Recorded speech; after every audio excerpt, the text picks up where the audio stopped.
नमस्कार दोस्तों, आज मैं आपको अधिक मास में महापुण्य फल देने वाली 5 कहानी सुनाने जा रही हूँ। प्रेम से बोलिए पुरुषोत्तम मास की जय हो। राम आए लक्ष्मण आए, देश के पुजारी आए, नित नेम का नेम लाए। आओ राम बैठो राम, माखन मिश्री खाओ राम, दूध बतासा पियो राम, सूत के पल का पोटो राम, साल दुसाला ओढ़ो राम। राम सवारे सबके काम, खाली घर भंडार भरेंगे, सबका बेड़ा पार करेंगे। जय श्री राम जय श्री राम। सीता माता कहानी कहा करती थीं, श्री राम जी सुना करते थे। एक दिन भगवान राम को किसी काम से बाहर जाना पड़ा तो सीता माता कहने लगी, प्रभु मेरा तो 12 वर्ष का नितनेम है, मैं अपनी कहानी किसे सुनाऊंगी। भगवान बोले, ऐसा करो, कुएं के पाल पर जाकर बैठ जाओ, औरतें पानी भरने आएंगी, तुम्हारी कहानी सुन लेंगी। सीता माता कुएं पर जाकर बैठ गईं। एक बहू आई, रेशम जरी की साड़ी पहन रखी थी और सोने का घड़ा ले रखा था। सीता मैया बोली, बहन मेरा 12 बरस का नितनेम सुन ले। बहू बोली, मैं अगर आपका नितनेम सुनूंगी तो मुझे बहुत देरी होगी, घर में सास लड़ेगी। उसने कहानी नहीं सुनी, घर आई तो रेशम जड़ी की साड़ी फट गई, सोने का घड़ा मिट्टी का हो गया।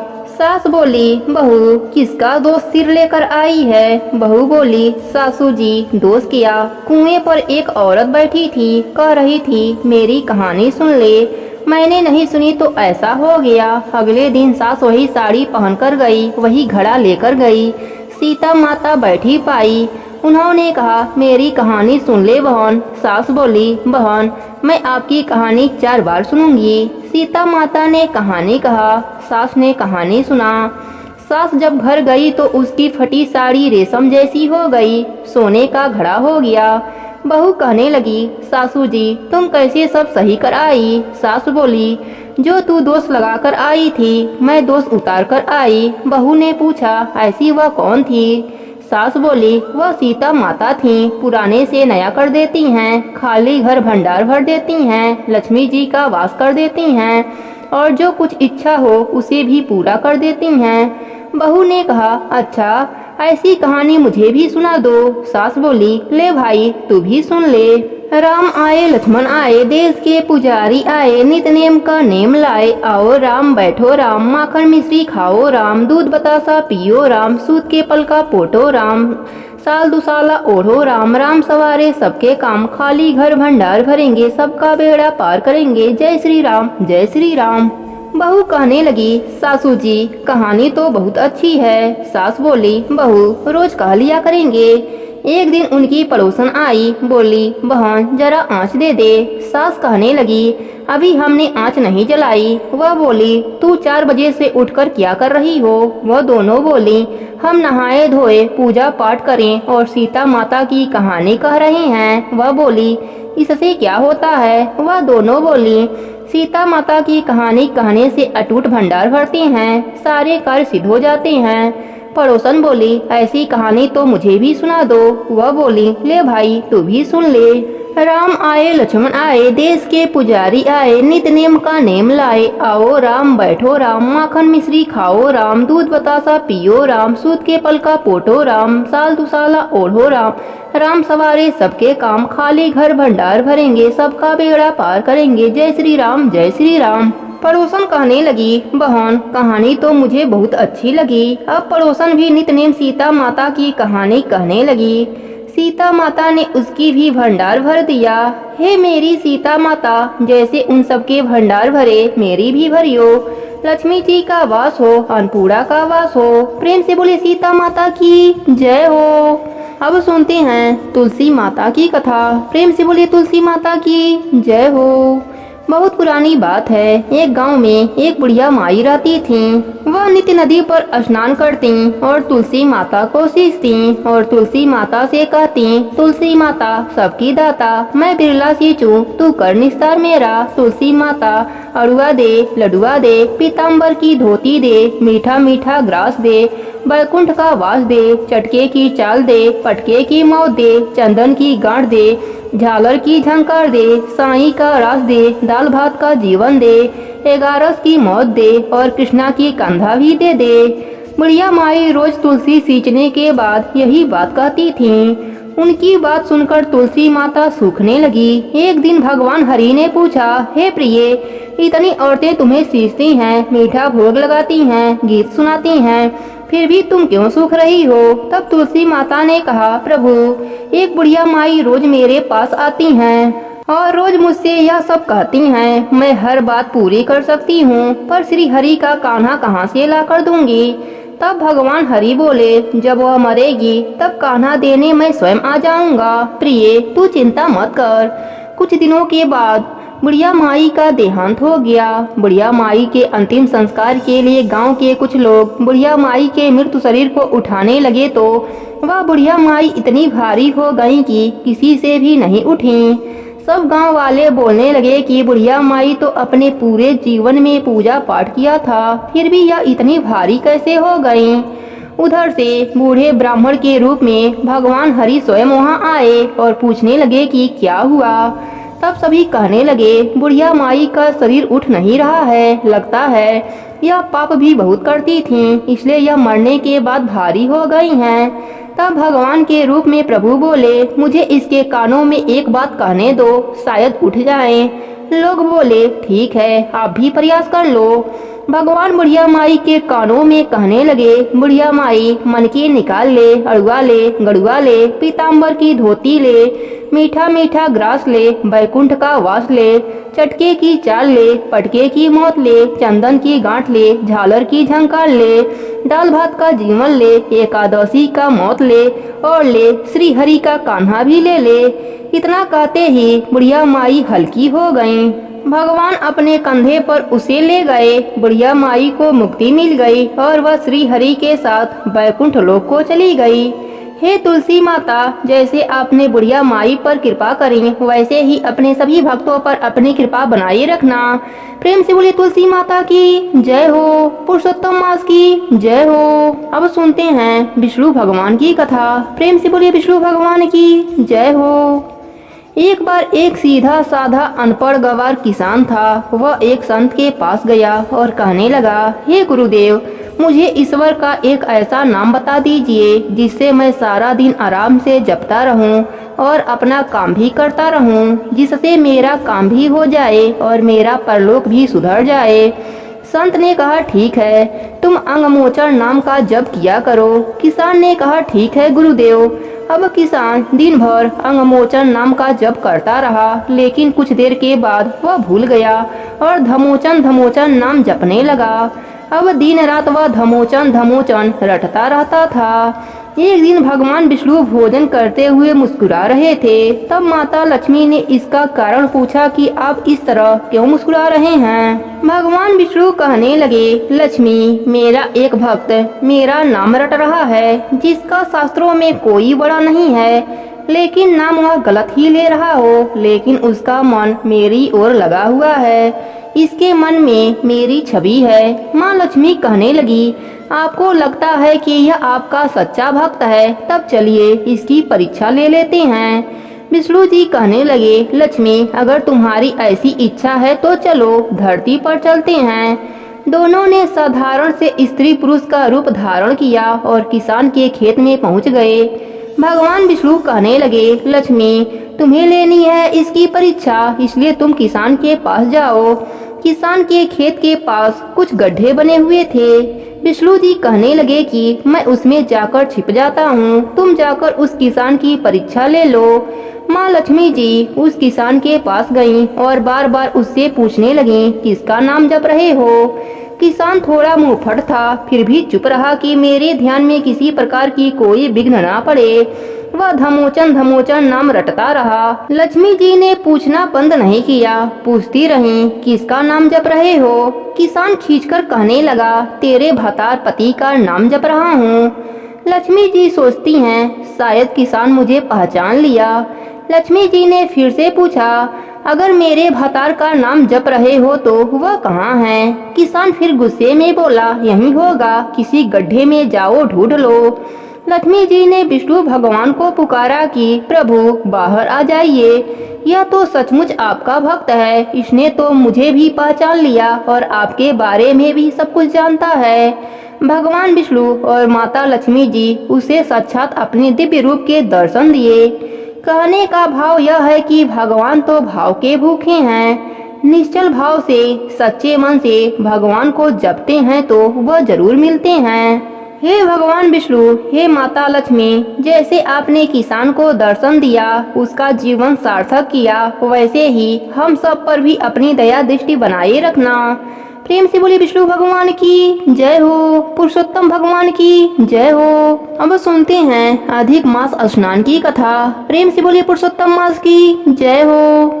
एक राजा था, उसके दो रानियां थीं, एक सुहागन और दूसरी दुहागन। मतलब एक रानी को राजा बहुत प्यार करता था और उसे महलों में रखता था, और दूसरी रानी से न बोलता था और न ही प्यार करता था। वह रानी महल के नीचे बने कमरे में रहती थी। बड़ी रानी सोचती थी कि राजा ने दूसरी शादी कर ली तो मेरा मान सम्मान कम हो जाएगा, इसलिए बड़ी रानी छोटी रानी के विरुद्ध राजा को भड़काती रहती थी। तो राजा ने छोटी रानी को महल से निकाल दिया था।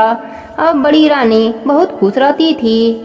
छोटी रानी हमेशा पूजा पाठ, सत्संग, कीर्तन, हवन, व्रत, उपवास, कथा, भागवत कथा आदि धार्मिक कार्य किया करती थी। यह देखकर बड़ी रानी सोचती थी कि यह सब राजा को बस में करने के लिए करती होगी, इसलिए वह बहुत चिढ़ती थी। लेकिन राजा को इस बात की जरा भी खबर नहीं लगने देती थी और उसके विपरीत बातें किया करती थी। एक बार छोटी रानी हमेशा की तरह अधिक मास स्नान कर रही थी। वह रोजाना सुबह स्नान करके भगवान की पूजा पाठ करती, मंदिर में परिक्रमा करती, सारे पेड़ पौधों की पूजा अर्चना करती थी, जैसे केला, आकड़ा, कदम, आंवला, बड़ पीपल, कल्पवृक्ष, तुलसी, इन सब की पूजा अर्चना करती और परिक्रमा करती थी।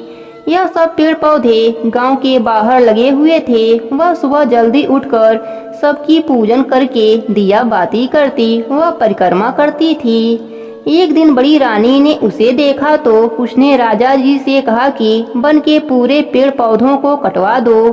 उस समय अधिक मास चल रहा था, धूप तेज रहती थी, गर्मी का मौसम था। तब राजा ने कहा, रानी, ऐसी गर्मी में जीव जंतुओं को बैठने और रहने की जगह जरूरी है। जीव जंतु कहाँ रहेंगे? वह रास्ते चलते इंसान विश्राम कहाँ करेंगे?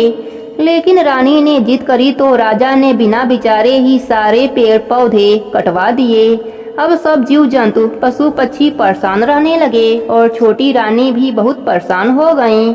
वह उस जंगल को छोड़कर कहीं दूर पेड़ पौधों की खोज में चल पड़ी। वह सोच रही थी कि कहीं दूर जंगल में कोई आकड़े का पेड़ दिख जाए तो आकड़ा सींचकर उसकी पूजा अर्चना और परिक्रमा कर लूंगी। यही सोचते सोचते अपने घर से बहुत दूर निकल गई और विष्णु भगवान का ध्यान करती रही। पुरुषोत्तम भगवान ने उसकी प्रार्थना सुन ली और छोटी रानी को एक झोपड़ी दिखी और उसके बाहर एक बड़ा सा आकड़े का पेड़ दिखा और पास में ही गंगा की धारा बह रही थी।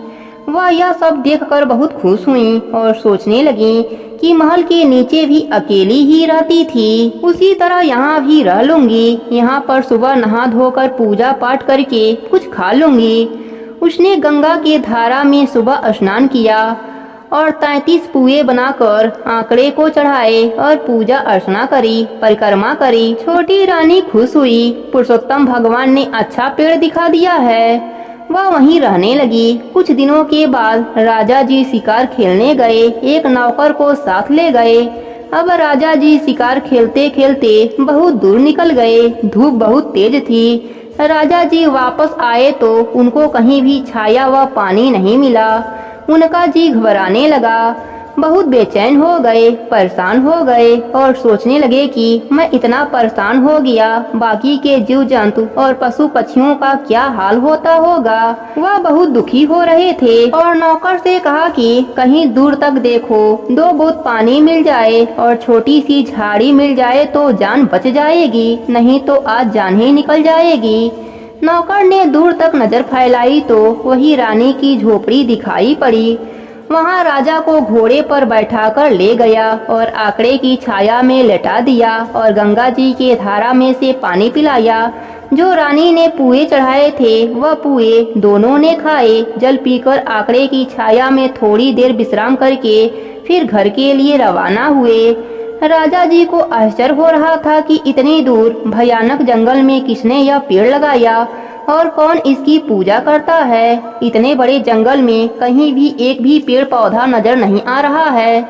यह तो भगवान का चमत्कार है। यह सोचते सोचते राजा राजमहल आ गए और जब रात को सोने गए तो राजा ने यह सारी बातें रानी को बताई और कहा, तुम्हारे कहने पर मैंने जंगल के सारे पेड़ पौधे कटवा दिए। आज तो हमारी जान ही निकल जाती। कहीं भी हमें पेड़ पौधा विश्राम के लिए नहीं मिला। यह तो कोई भगवान का ही चमत्कार था जो हमें एक आकड़े का पेड़ मिला, वहाँ पर गंगा जी की धारा मिली, नहीं तो आज हम घर नहीं आ पाते। राजा ने रानी से पूछा कि तुमने हमारे लिए कोई पूजा पाठ व्रत उपवास किया था क्या, जिससे आज हमारी जान बच गई। रानी ने कहा, हमने तो आज तक ऐसा कुछ भी नहीं किया। राजा मन ही मन सोचने लगे, कहीं छोटी रानी ने हमारे लिए कोई व्रत उपवास तो नहीं किया है। उसे जाकर पूछते हैं। दूसरे दिन राजा छोटी रानी के महल में गए तो वह वहाँ नहीं मिली। राजा ने विचार किया कि छोटी रानी कहाँ चली गईं। राजा सोच में पड़ गए और नौकरों को खोजने के लिए भेजा। नौकर ढूंढते हुए वहीं जंगल में पहुँचे। वहाँ छोटी रानी उसी आकड़े की पूजा कर रही थी।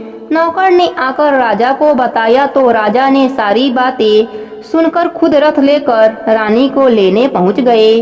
राजा ने जाते ही रानी के पाँव पकड़ लिए और कहा कि हमारे गलती को आप माफ करो और राजमहल चलो। रानी ने राजा को उठाया और कहा कि यह आप क्या कर रहे हैं। राजा ने बताया कि हम आपके वजह से ही जिंदा खड़े हैं, वरना हम तो मर ही जाते। रानी को राजा ने सारी बातें बताई और फिर से रानी से माफी मांगी। राजा रानी को लेकर राजमहल आ गए। पूरे नगरी में जयकारा होने लगी। राजा जी रानी को महल में लाए और बड़ी रानी को देश निकाला दे दिया और कहा कि तुम खुद भी बुरी थी और हमें भी बुरा बनाती रही। आज तक हम तुम पर विश्वास करते रहे। राजा ने बड़ी रानी को देश निकाला दे दिया और छोटी रानी को महलों में रख लिया। और फिर रानी को 9वें महीने एक सुंदर सा राजकुमार पैदा हुआ। राजा बहुत खुश हुआ। राजा रानी व देशवासी सभी सुख चैन से रहने लगे। राजा ने सब जगह पेड़ पौधे वापस से लगवा दिए। जगह जगह धर्मशाला व बावड़ी बनवाए। हर जगह पानी की व्यवस्था करी। फिर आने वाले अधिक मास में दोनों ने जोड़े से 1 महीने व्रत उपवास किया और पुरुषोत्तम भगवान की पूजा अर्चना करी और उद्यापन किया। ब्राह्मण भोजन करवाया। सोना चांदी आभूषण अन्य धन गऊ आदि सब दान किया। समय आने पर राजा रानी दोनों को वैकुंठ का वास मिला। हे पुरुषोत्तम भगवान, अपने सभी भक्तों पर अपनी ऐसी ही कृपा बनाए रखना।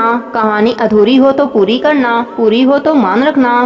प्रेम से बोलिए पुरुषोत्तम भगवान की जय हो। अब सुनते हैं सारे नित्य नियम को पूरा करने वाले गणेश भगवान की कथा। प्रेम से बोलिए गणेश भगवान की जय हो। एक समय की बात है, एक गांव में एक सेठ सेठानी रहते थे। सेठ गणेश भगवान का बहुत बड़ा भक्त था और सदैव उनकी पूजा किया करता था। वह कोई भी काम करने से पहले भगवान को याद करना कभी नहीं भूलता था। एक बार गणेश भगवान रूप बदलकर सेठ के खेतों से गुजर रहे थे। भगवान गणेश को रास्ते में भूख लगी तो उसी सेठ के खेत से गेहूं के 12 दाने तोड़कर खा लिए। फिर उन्होंने सोचा, अरे मैं तो भूख से बेहाल होकर सेठ से बिना पूछे ही उसके खेतों से गेहूं के दाने खा लिए। यह तो चोरी हुई और इस पाप का दंड मुझे भोगना ही पड़ेगा। फिर सेठ के पास पहुँचे और बोले, सेठ जी मुझे कोई काम दे दीजिए, मैं दूसरे गांव से काम की तलाश में आया हूँ। सेठ ने कहा, देखो मेरे काम में इस समय घाटा चल रहा है, इसलिए मैं तुम्हें काम तो दे दूंगा पर तनख्वाह नहीं दूंगा। इस तरह गणेश जी सेठ जी के घर पर काम करने लगे।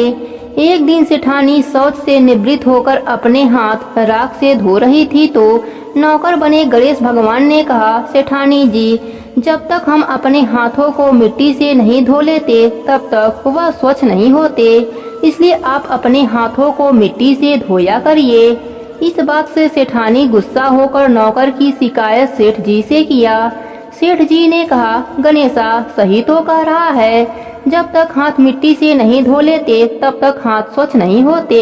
यह गणेशा तो बहुत समझदारी की बातें करता है, हमारा भला सोचता है। सेठानी ने कहा, सुनो जी, कल हमें गंगा स्नान के लिए जाना है, तुम भी चलोगे साथ? सेठ जी ने कहा, मुझे दुकान पर काम है, तुम गणेशा के साथ चली जाना। अगले दिन सेठानी गणेशा के साथ गंगा घाट पहुंच जाती है। सेठानी गंगा किनारे पर ही बैठकर स्नान कर रही होती है। गणेशा सेठानी को लेकर बीच गंगा में ले जाकर डुबकी लगवाकर वापस किनारे पर लाया। इस बात से भी सेठानी बहुत गुस्सा हुई। सेठानी घर आकर यह बात सेठ जी को बताया। सेठ जी ने कहा, गणेशा तुमने ऐसा क्यों किया? गणेशा ने कहा, जब तक हम गंगा जी में डुबकी नहीं लगा लेते तब तक स्नान पूर्ण नहीं होता।